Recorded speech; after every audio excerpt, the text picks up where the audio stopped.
This podcast is brought to you by Wednesday night because Wednesday night is going to be Washington, D.C. Information Night. It's where all of our parent chaperones, our students, and parents of students that are going on our Washington, D.C. field trip are going to come and meet at 6:30 in the cafeteria. It's going to be a great time to find out, first of all, what room your child's going to be in, roommates, tour groups, buses, and even a checkoff list to help you pack. But more importantly, it gives you a chance to meet your child's chaperone and to be able to talk about the special needs and special situations that you have. You can even exchange contact information at the meeting Wednesday night, 6:30. It's the place to be if you're a fifth grader or a parent of a fifth grader that's going on this trip. Looking forward to seeing you Wednesday night, 6:30 p.m. Be there. And thank you for logging on to the PawCast for the week of Monday, March 20th through Friday the 24th. Hello, I'm Mr. Andrews, and it's time for some Pawville news. Well, as we get ready to start this podcast, I want to thank each and every one of you for your kind thoughts, prayers, and well wishes. We've had a lot of families in our classroom dealing with this flu stuff going on, and certainly it's not exclusive to me. I'm still working on getting a lot of my energy back, and I just hope and pray that each of your families, if you haven't been touched by this mess, I hope that you can continue to escape it. And if you're still dealing with it in your home, I really wish the best for you as we kind of struggle through it. So let's go straight to the podcast. Like I said before, energy is not my greatest resource right now. So here's what's happening this week in our classroom. And I'll read most of it, I'm sorry. Multiplying fractions and whole numbers a lot this week. We've been practicing that through the past week. And I apologize to all of our parents who have been trying to help a little bit at home. I am so deliberate when it comes to fractions and especially the concept of multiplying and soon to be dividing fractions. There's a lot of steps involved, and I want your fifth grader to be knowledgeable about why and how and what makes this work. It is so essential, in my opinion, that our students have a good understanding of how math works. It's not that hard for them just to understand what it means to find a part of something. I want them to really be able to think through. And then I really feel like this is going to be a great platform for middle school math understanding. And well, who knows what might happen after that.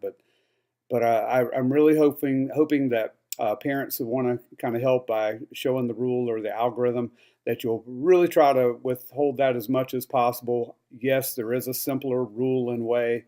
I get that. But I really want your child to be able to picture this in their minds and to be able to think their way through problems, because that's really what we want to have is kids that can think in the real world about how to solve a problem, not just for a test. I'm not about the test. But I think what we're doing is going to help them when they read and understand what's being asked of them on a test. So bear with me a little bit longer. I'm asking my students to hang in there with me, and I think some of them truly understand why I'm being so deliberate with them.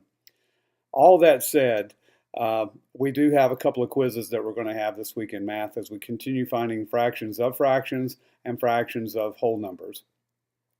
In science, Newton's laws of gravitation is what we're doing right now, and we're about ready to have an assessment. It will happen this week of Newton's laws of motion, gravitational force, and even some simple machines in there. We're going to continue to spiral teach our science throughout the rest of the school year.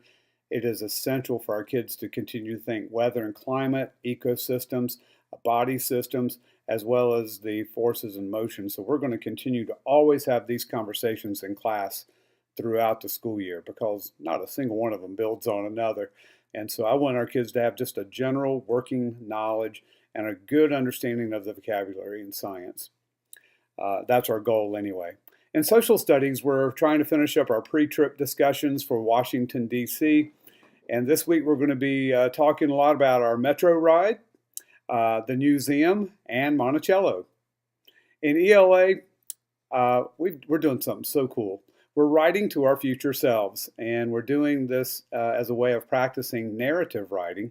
So our students have been writing this past week to their future self, telling them a lot about their fifth grade self and all the things that are important to them now. So then when they open these letters in 15, 20, 25 years, they're going to know a whole lot more about their 10-year-old self. That was this past week's narrative writing. This week's narrative writing is going to be for your child to talk about where they want to go. And I leave it wide open. Where is it they want to go? And that's not necessarily a vacation spot. It can be. It could be where they want to go to college. It could be where you just fill in the blank. This is what I love about this narrative writing. I want the kids to have fun and not think concrete all the time. So challenge them to talk to you a little bit about what they might share. And when they seal the envelope, it is truly sealed for as long as they put on that envelope. It's not to be opened before then. So we're having a lot of fun with that right now. Students need to continue to read 30 minutes each and every night at home and then log that information so that when we conference at school, I can see and they can see where they're going. It really is going to help them with their power goals. So parents, please help to reinforce that at home.